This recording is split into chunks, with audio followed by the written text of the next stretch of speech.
네, 안녕하세요. 소개받은 조영주라고 합니다. 다들 오늘 와주셔서 감사하고요. 저는 지난달에 네이처 셀 바이올로지에 발표된 Label Free Multiplex Microtomography of Endogenous Subcellular Dynamics Using Generalizable Deep Learning이라는 논문에 대해서 오늘 발표를 드리겠습니다. 그래서 지난달에 이 NCP 페이퍼가 나갔지만 사실 이 페이퍼가 있기까지 제가 2012년부터 2018년까지 카이스트 물리학과 박은근 교수님 연구실에서 연구하면서 개발했던 여러 가지 이제 기술들이 이제 쌓여서 이번 NCP 논문이 나오게 되었는데요. 오늘 30분간에 걸쳐서 이 기술들에 대한 전반적인 오버뷰를 말씀을 드리도록 하겠습니다. 다들 생물학 연구에서 현미경을 많이들 사용을 하실 텐데요. 특히 살아있는 세포를 이미징하기 위해서는 광학 현미경을 많이 사용하실 겁니다. 그래서 그 현미경은 이미지 컨트라스트, 즉 이미지 형성 원리에 따라서 그 특성들이 결정이 되는데요.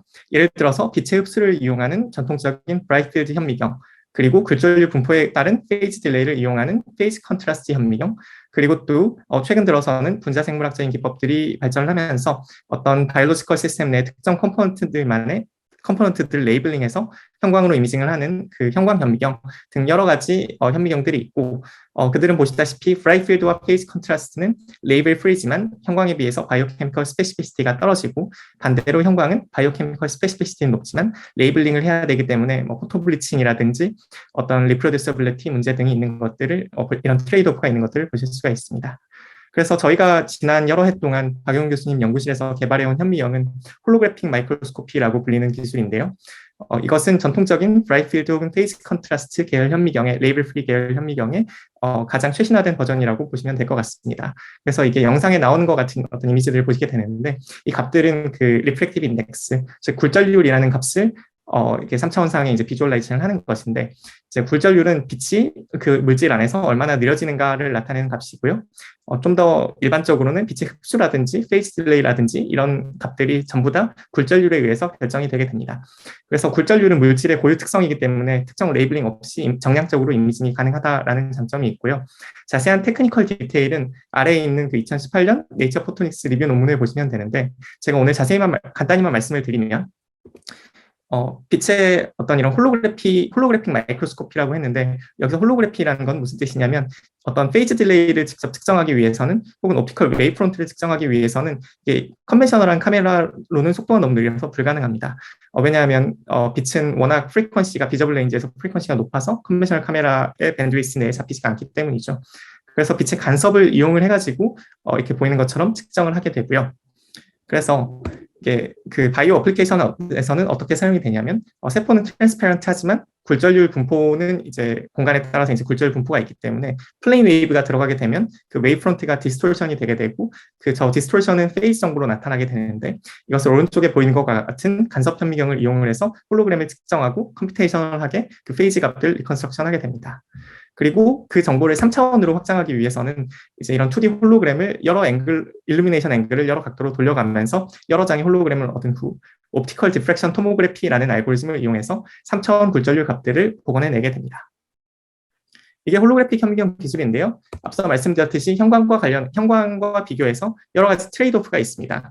홀로그래피는 레이블링이 필요하지 않기 때문에 또 블리칭 같은 이슈가 없고, 그래서 굉장히 빠른 속도로 혹은 오랜 시간에 걸쳐서 하이 스루풋이라는 장점이 있습니다.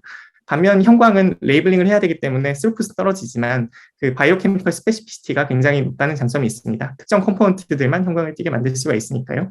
그래서 저희가 홀로그래픽 현미경을 기반으로 어떤 하이 바이오케미컬 스페시피시티를 또 갖는 그런 기술을 이제 오랫동안 개발을 하고 싶었는데, 이제 거기에 있는 허들은 저희가 리프렉티브 인덱스는 딱 들으셨을 때 바로 생명공학 연구자들 분들께서 느낌이 오셨겠지만 생물학에서 전통적으로 이렇게 연구가 많이 되어 있던 값이 아닙니다. 그래서 어떤 바이오케미컬 아이덴티티, 저희가 형광에서 표지할 수 있는 것과 같은 특정 바이오케미컬 아이덴티티와 3차원 굴절 분포가 어떤 관련이 있는지 관계가 잘 알려져 있지 않다는 것이 이제 기술적인 어려움이었습니다. 그래서 약 2012년부터 이런 생각들을 해오기 시작했는데요. 굴절률 값과 바이오케미컬 컴포지션이 어떤 관계를 갖는지 어떻게 알아낼까, 그걸 어떻게 응용을 할까라는 생각을 하다가 약 2013년 말쯤부터 시작했던 어프로치가, 그럼 이걸 머신러닝을 이용해서 데이터 드리븐으로 그 언노운 릴레이션을 어프록시메이션을 해보자 라는 게 이제 아이디어였고요. 그래서 그 예시 하나를 보여드리자면 2017년 사이언스 어드밴시스 논문인데 이 논문에서는 홀로그래픽 이미징을 해서 탄저균과 탄저균이 아닌 균들이 싱글셀 레벨에서 이미징을 했고요. 사람 눈으로 보기에는 그 굴절률 이미지가 그렇게 크게 전혀 차이가 있어 보이지 않았습니다. 종 간에. 그렇지만 종이 다르다는 것은 바이오케미컬 컴포지션이 뭔가 차이가 있을 것이고 굴절률에 어떤 형태로든 나타나야 할 텐데 사람 눈에는 이런 굴절률 이미지가 익숙하지 않아서 쉽게 구분이 어렵다 하더라도 데이터 드리븐 딥러닝 방법을 이용을 해가지고 그 미묘한 차이를 찾아낼 수 있다라는 것을 보였고요. 그래서 이게 이 홀로그래픽 마이크로스코피 분야의 딥러닝을 처음 응용한 페이퍼였습니다. 그래서 이게 정말 되는구나를 보고 이런 머신러닝을 이용해서 이런 unknown RI2 biochemical identity 정보를 어프로키메이션 하는 게 굉장히 유용한 어프로치다라는 것을 느낄 수가 있었고 또 개인적으로는 이게 왜 될까라는 궁금증이 많이 있었습니다. 사람 눈은 안 보이지만 어떤 정보를 딥러닝을 찾아내고 있는데 이미지상의 어떤 정보를 이용을 해서 이 딥러닝 네트워크가 이런 클래시피케이션 문제를 푸는 걸까가 항상 궁금했고 예를 들면 2017년 논문에서는 탄저균에는 이제 외부에 엑소스포리움이라는 굉장히 덴스한 어떤 구조가 있습니다. 그래서 그 구조가 이제 굴절률이 높게 나오기 때문에 그 여러 가지 컴퓨테이셔널한 실험을 통해서 이 AI 알고리즘이 그 굴절률 높은 부분 정보를 일부 이용을 해가지고 탄저균과 탄저균이 아닌 종들을 구분하고 있다라는 것을 어느 정도 인터프리테이션 할 수가 있었는데요. 아시다시피 이제 흔히들 사람들이 많이 하는 말이 딥러닝이 잘 작동하긴 하는데 마치 블랙박스처럼 왜 작동하는지는 인터프리테이션이 잘 안 된다라는 이야기를 많이 들으셨을 텐데 이렇게 케이스 바이 케이스로 일부 엑소스포리움 같은 그런 구조를 찾을 수는 있었지만 아시다시피 이렇게 일반적으로 적용될 수 있는 리버스 엔지니어링 방법은 아직 존재하지 않습니다. 그렇지만 이 부분에 대해서 항상 고민을 하고 있었고 그 결과 중에 하나가 이번 NCP 페이퍼인데요. 뒤에 가서 다시 설명을 드리도록 하겠습니다. 그래서 이런 홀로그래픽 마이크로스코피 플러스 머신러닝 어프로치 그리고 이제 셀 클래시피케이션 문제 이게 어떻게 보면 굉장히 제너릭합니다. 보시다시피 이런 어떤 박테리아 종 구분 이외에도 여러 가지 어플리케이션을 이제 여러 해에 걸쳐서 많은 콜라보레이터 분들과 함께 연구를 해왔는데요. 적혈구의 바이오피지컬 파라미터 여러 가지를 측정을 해서 그 값들을 머신러닝을 통해서 질병을 진단을 한다든지 혹은 이뮤놀로지 연구에서 그 백혈구 서브타입들을 이제 솔팅하기 위해서 팩스를 많이 사용하실 텐데 형광 없이 팩스를 한다든지 셋 솔팅을 한다든지 혹은 또 이외에도 드럭 스크리닝, 칼티셀 이뮤노테라피 등의 여러 가지 어플리케이션에 이 홀로그래픽 머신러닝 플러스 머신러닝을 이용을 해서 굉장히 하이스루풋으로 바이오메디컬 어플리케이션을 할 수 있다는 것을 보인 바 있습니다. 또한 이미 홀로그래픽 이미지가 얻어진 이유뿐만이 아니라 이런 저희가 어떤 옵틱스를 만들어서 홀로그래픽 이미징을 하는 과정 자체에서도 그 부분에 이제 머신러닝을 모듈로 넣어가지고 이미지 애퀴지션 또 프로세싱 부분을 임프루브 할 수 있다는 것도 보였습니다. 그래서 이 분야의 전반적인 오버뷰, 즉 홀로그래픽 마이크로스코피 플러스 AI의 전반적인 오버뷰를 보고 싶으시면 제가 아래에 나와 있는 제가 2019년에 IEEE 저널에 퍼블리시한 리뷰 페이퍼를 보시면 되겠습니다. 그래서 이런 재밌는 일들이 일어나는 중에 저희 지도 교수님이신 박용근 교수님께서 톰큐브라는 스타트업을 시작을 하셨습니다. 그래서 기존에는 저희가 이 홀로그래픽 마이크로스코피를 만들기 위해서 앞서 보여드린 것과 같은 커스텀 옵티컬 셋업, 그러니까 렌즈 하나하나, 거울 하나하나를 옵티컬 테이블 위에 깔아가지고 하나씩 현미경을 만들었는데요. 이렇게 라지 스케일로 데이터 컬렉션을 하고 이제 하기 위해서 이런 어떤 커머셜라이제이션 된 또 이렇게 표준화된 현미경이 이제 그 회사를 통해서 만들어지니까 또 이게 굉장히 통제된 컨디션에서 실험을 하기가 쉬워졌습니다. 또한 그 데이터 포맷도 전부 이렇게 통일이 됐기 때문에 이런 데이터 사이언스 어프로치를 하기가 굉장히 좋은 환경이 됐죠. 그래서 그런 환경을 기반으로 그 2018년 초에 그 컴퓨터 비전 전문 인력분들을 영입을 해서 그 AI 팀을 만들었고요. 그래서 이제 저희가 그동안 연구해온 이런 AI 테크닉들이 이제 톰큐브 제품에도 어느 정도 탑재가 이미 되었고요. 그래서 기초 연구부터 시작을 해가지고 이런 리얼월드 어플리케이션이 되는 것을 보면서 이제 굉장히 큰 보람을 느낀 바가 있습니다. 그래서 이제 메인 NCP 페이퍼로 이제 들어가기 위해서 이렇게 이런 여러 가지 바이오메디컬 어플리케이션을 하다 보니까 이제 든 생각이 분명 머신러닝이 이런 어떤 클래스 스페시픽한 또 아마도 바이오케미컬 컴포지션 디펜던트한 패턴들을 굴절률 이미지에서 찾아내는 것은 굉장히 잘할 수 있는데 이 관계를 단순 클래시피케이션 같은 문제가 아니라 좀 더 익스플리시트하게 그러니까 인터프리테이션에 관심이 있다 보니까 어떻게 저희가 그 딥러닝 네트워크가 찾은 정보를 공간상에 직접적으로 보여줄 수 있을까 그런 것들을 생각을 하다 보니까 이런 아이디어를 내게 됐습니다. 즉 홀로그래픽 이미징을 한 이후에 그래서 굴절률 3차원 굴절률 값을 얻은 이후에 그걸 이용해서 메이저 सब셀러 오르가넬들, 예를 들면 액틴, 핵, 미토콘드리아 등과 같은 어떤 그 세포 내 메이저 सब셀러 스트럭처들을 프리딕션 해낼 수는 없을까? 그러니까 구체적으로는 어떻게 되냐면 RA를 찍고 또 같은 세포 내에서 특정 스트럭처를 레이블링 해가지고 형광을 같이 찍은 다음에 RI로부터 형광을 예측하도록 딥러닝 알고리즘을 트레이닝을 시켜가지고 트레이닝을 성공을 하게 되면 저희가 RI만 찍어도 RI만 찍어도 아무런 레이블링 없이 이제 형광 영상을 얻을 수가 있게 되는 것이죠. 그래서 저희가 이걸 RI2FL이라고 이름을 붙여보았는데요. 해보면 굉장히 잘 됐습니다. 그러니까 보시다시피 굉장히 여러 셀 타입들에 대해서 또 여러 메이저 서브셀룰라 오르가넬들에 대해서 이런 형광 프리딕션이 굉장히 잘 작동하는 것을 볼 수가 있었고요. 이게 굉장히 여러 가지 장점이 있죠.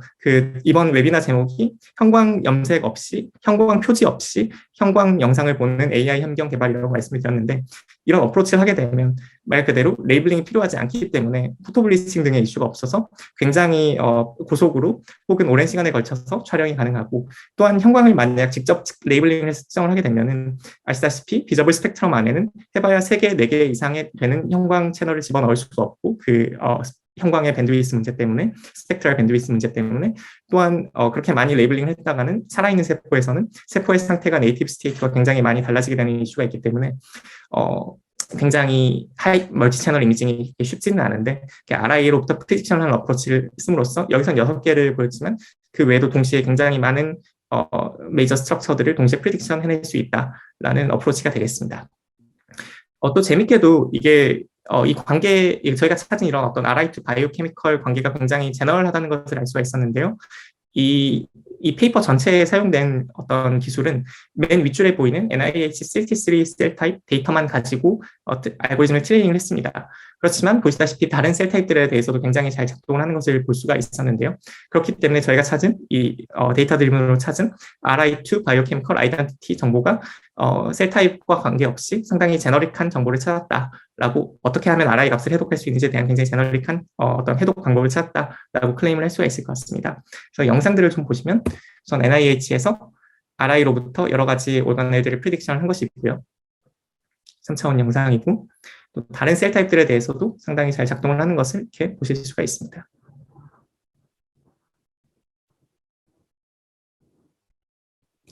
네, 그래서 이런 기술을 만들고 나면 당연히 논문을 내기 위해서 여러 가지 퍼포먼스 캐릭터라이제이션을 했는데요.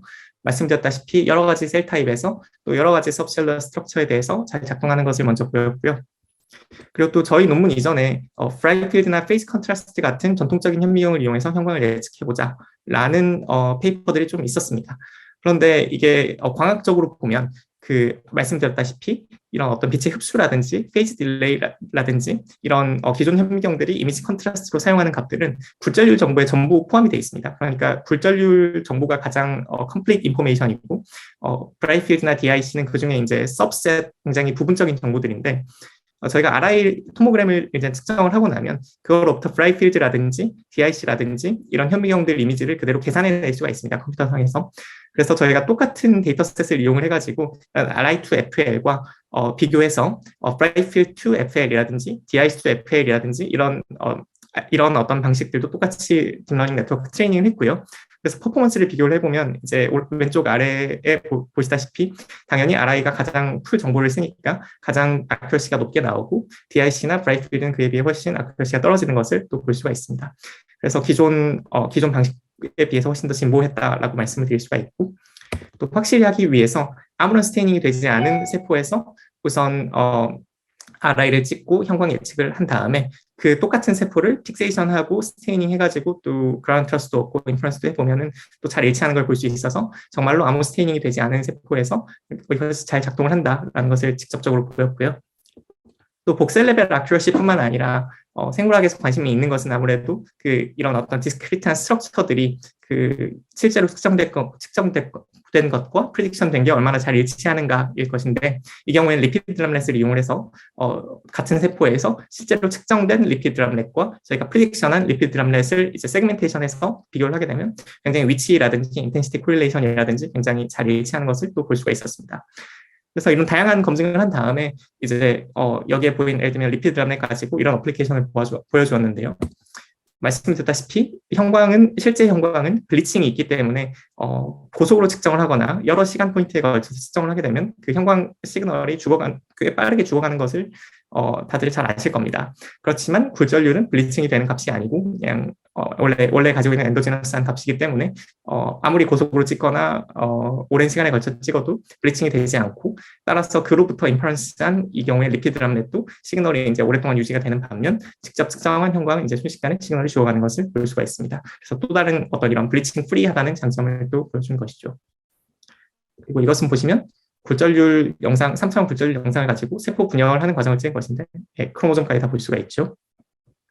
그래서 이거를 핵을 프리딕션을 해가지고 보시면 한 번 더 보여드리는 건데요. 네, 뜬금없이 이걸 보여드리는 이유는 저희가 프리딕션을 해가지고 아큐러시를 퀀티피케이션 하긴 했는데, 이제 또 하나는 그 프리딕션을 얼마나 믿을 수 있을까 하는 부분일 것입니다. 그래서 저희가 그 복셀 바이 복셀로 어떤 각 부분의 프리딕션 값도 주지만 일종의 에러바를 줘서 그 부분에서의 그 복셀에서의 프리딕션 값을 얼마나 믿을 만한가라는 어떤 메저를 또 이렇게 이 분야에 맞게 개발해 보았습니다. 그것을 uncertainty라고 하는데요. 또 그걸 정량을 uncertainty quantification이라고 하고, 그래서 이 화면에 나와 있는 것에서 보시면 이 세포가 분열하는 과정에서 다들 잘 아시다시피 그 이제 핵막이 브레이크다운 하게 됩니다. 그래서 저희가 이제 이 핵을 프리딕션 하는 네트워크를 돌렸을 때 uncertainty quantification을 해서 보면은 이 아랫줄에 빨간색 에로가 가리키고 있듯이 그 핵 주변에서 uncertainty 값이 굉장히 높게 나옵니다. 그 부분에서 아무래도 당연히 핵막이 브레이크다운 되기 때문에 경계를 이제 정확하게 퀀티피케이션을 하는 게 쉽지 않겠죠. 그래서 이런 일종의 어느 부분에서 그 외측이 틀릴 위험성이 있다라는 것을 알려줌으로써 이제 그 생물학 연구에 실제 사용을 할 때 조금 더 이렇게 어떤 안전, 세이프티 메저를 하나 더 추가를 했다라고 말씀을 드릴 수 있을 것 같고요. 또 이런 저희가 찾은 데이터 드리븐으로 찾은 RI2 바이오케미컬 아이덴티티 정보가 아무래도 스페셜 트랜슬레이션 혹은 템포럴 트랜슬레이션에 대해서 당연히 인베리언트하기 때문에 컴퓨테이셔널 파워만 있으면 얼마든 스케일업이 가능합니다. 그래서 굉장히 대면적에서 또 오랜 시간에 걸쳐서 이런 RI2FL 인퍼런스가 가능하고요. 그래서 영상을 보시면 이거는 3일간 측정을 한 영상인데 이렇게 RI만 대면적으로 찍어가지고 6개의 채널에서 형광을 예측을 해낼 수가 있습니다. 이것은 이제 3일이 지난 후에 오버레이 영상을 보여드리는 것이고요. 방금 영상을 보시면서 느끼셨겠지만 여기 정보가 너무 많습니다. 굉장히 기존의 형광과 비교해서도 굉장히 여러 채널을 동시에 또 타임랩스로 타임 시리즈로 찍게 되기 때문에 정보가 굉장히 많은데 그걸 이제 사람 눈으로 보면서 또 하나하나 어떤 해석을 하는 게 이제 쉽지만 않을 것이고, 그래서 어떤 정량화할 수 있는 방법이 필요한데요. 싱글셀 프로파일링 할 수 있는 방법이 필요한데 파이프라인을 저희가 프로프 오브 컨셉으로 좀 만들어 봤습니다. 그래서 RI를 찍어서 형광을 예측한 다음 먼저 핵과 셀 멤브레인을 세그멘테이션을 하고, 그리고 이외의 채널들 액틴, 미토콘드리아, 리피드 람넷, 뉴클레올라이 등 여러 채널 값들을 가지고 이제 여러 가지 피처를 정의할 수가 있었습니다. 간단하게는 일단 세포의 볼륨, 핵의 볼륨, 스피리시티 등과 같은 피지컬 파라미터에서부터 또 저희가 인퍼런스에는 미토콘드리아, 리피드 람넷 예를 들어서 그들 간의 관계를 보고 싶다. 그럼 그들 간의 인터랙션을 보고 싶다. 스페셜 코로컬레이션이라든지 이런 다양한 종류의 피처들을 쉽게 수천 가지를 정의해서 싱글셀별로 각 타임 포인트별로 이렇게 계산해낼 수가 있는 오토메이티드 파이프라인을 만들었고요. 그래서 우선 저희가 데이터셋에 원래 가지고 있었던 여러 약 4,000개 정도의 싱글셀 데이터에 이 싱글셀 피처들을 뽑아내서 로 디멘저널 스페이스의 윤맵을 이용해서 마치 싱글셀 RNA 시퀀싱처럼 이렇게 로 디멘저널 프로젝션을 해보면 셀 타입별로 어느 정도 클러스터링이 되는 것을 볼 수가 있었습니다. 그래서 이런 값들을 가지고, 이런 피처들을 가지고 저희는 다이나믹스에 관심이 많기 때문에 예를 들어 그로스 팩터 시뮬레이션을 하게 되면은 이제 그 계산된 피처들 값에서 액틴 덴시티 값이 올라가고 또 라멜리포디아가 이제 액틴 라멜리포디아가 형성이 되는 것을 볼 수가 있었고요. 또 좀 더 이렇게 주밍인해서 특정 시그널링 노드, 그러니까 이 경우에는 이제 케모지네틱하게 로 A, 스몰 GTPase 레벨을 올렸는데 그러면 또 아무래도 그 스트레스 파이버가 형성되는 것을 볼 수가 있었습니다. 또한 저희가 그 NIH 셀 타입만 가지고 트레이닝을 했지만 다른 셀 타입에도 잘 적용이 된다라고 말씀을 드렸는데 이제 그럼 전혀 다른 셀 타입에 대해서도 적용을 해보았습니다. 저희가 2020년에 ACS 나노에 폼셀이라는 굉장히 특이한 셀 타입을 가지고 실험을 해서 논문을 낸 게 있는데 이게 동맥 경화 관련된 어플리케이션으로 리피드가 그 폼셀 안에서 어큐뮬레이션이 되는 과정을 어떤 여러 가지 드럭을 이용을 해서 그 과정을 이렇게 좀 리피드가 쌓이는 것을 좀 막을 수 있다. 그래서 이제 드럭 스크리닝 어플리케이션을 2020년 논문에서 보인 바가 있는데 이 폼셀은 또 앞서 제가 트레이닝에 사용된 것과는 전혀 다른 계열의 세포인데 굉장히 잘 인퍼런스가 작동하는 것을 보였고요. 그래서 저희가 그 논문에서 찾았던 리피드 드랍넷 양이 줄어든 것 이외에도 예를 들면 핵 안에 어떤 굴절률 분포가 이제 드럭 컨디션별로 달라지는 것이라든지 이런 새로운 피처들을 볼 수가 있었습니다. 그래서 물론 실제 이런 걸 가지고 바이오로지를 하기 위해서는 이런 하이스루풋 프리딕션, 딥러닝 프리딕션 플러스 퀀티피케이션으로 이런 일종의 테스터블 하이포테시스를 만들 수는 있지만 물론 이제 이런 저희가 하이스루풋으로 하이포테시스를 만들어주고 나면 이제 그 다음에 이제 연구자가 들어가서 구체적인 실험을 디자인을 해가지고 컴포넌트를 레이블링을 해가지고 이걸 생물학적으로 컨펌을 하고 그 다음 어플리케이션으로 나갈 수가 있겠죠. 그래서 굉장히 하이스루풋으로 하이포테시스 제너레이션 할 수 있다라는 클레임도 저희가 할 수가 있었습니다. 그리고 마지막으로 이제 잠깐 말씀을 드렸는데 기존의 브라이트필드라든지 DIC라든지 이런 걸 이용해서 형광을 예측하는 연구들이 어느 정도 있었다라고 말씀드렸는데요. 아무래도 이런 광학 정보, 저희는 측정하는 로 데이터에 광학적 정보가 풀 RI 인포메이션을 재다 보니까 아무래도 아큐러시 면에서나 제너럴라이저빌리티 면에서나 또 여러 가지 어플리케이션 면에서 기존 방법들에 비해서 훨씬 더 이렇게 임프루브된 결과를 볼 수 있었고 그래서 적어도 현재까지는 저희의 방법이 이 분야의 스테이트 오브 디 아트다라고 알고 있습니다. 네, 그래서 마지막 감사의 슬라이드로 이번 연구는 카이스트 물리학과 박은근 교수님 연구실에서 주로 진행이 되었고요. 그리고 생명과학과 허은도 교수님 연구실에서 많은 도움을 주셨습니다. 저 이외에도 토모큐브의 조영주 연구원님 그리고 카이스트의 박유선 박사님께서 공동 일저자로 연구를 진행을 하셨고요. 제가 아이디어를 내고 프로젝트를 리드하긴 했지만 그 대부분의 메인 실험은 그 카이스트의 박예선 박사님께서 진행을 해주셨고 또 이 메인 딥러닝 아키텍처 구현은 토모큐브의 조영주 연구원님께서 수고를 해주셔서 저희 셋이 재밌게 연구를 할 수가 있었습니다. 사실 프로젝트가 시작이 된 거는 아이디어는 2016년에 나왔고 또 이제 본격적으로 시작이 된 건 2018년이었는데 이제 제가 2018년에 스탠포드로 넘어와서 약간 다른 분야에서 박사과정을 하고 있다 보니까 이제 항상 줌으로 서로 연락을 하면서 이제 회의를 하고 진행을 했는데 이게 팬데믹 전부터 그렇게 진행을 하면서 이게 굉장히 재밌는 시간이었고요. 또 이외에도 그 박용 교수님 연구실 분들이라든지 또 토모큐브 연구원분들이 또 많은 도움을 주셔가지고 이렇게 이제 드디어 여러 연구들이 이제 이렇게 쌓여서 이런 최종 논문까지 이르게 되었습니다. 아마도 이 기술은 제가 알기로는 토모큐브에서 그 토모큐브 현미경 소프트웨어에 탑재를 하려고 준비를 하고 있는 것으로 알고 있고요. 그래서 관심 있는 분들은 또 토모큐브 회사로 연락을 해보시면 좋을 것 같습니다. 네, 이상입니다. 감사합니다.